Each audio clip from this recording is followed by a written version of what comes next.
Looking for a way to get natural, healthy, shiny hair?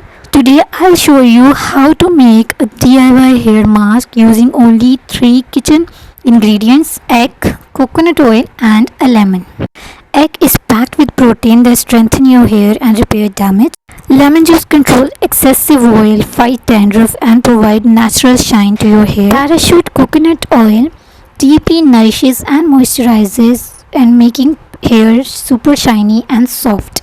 Now take a clean bowl, add 2 tablespoons of parachute coconut oil or according to your hair length, add 1 egg and then cut the lemon and squeeze it in it.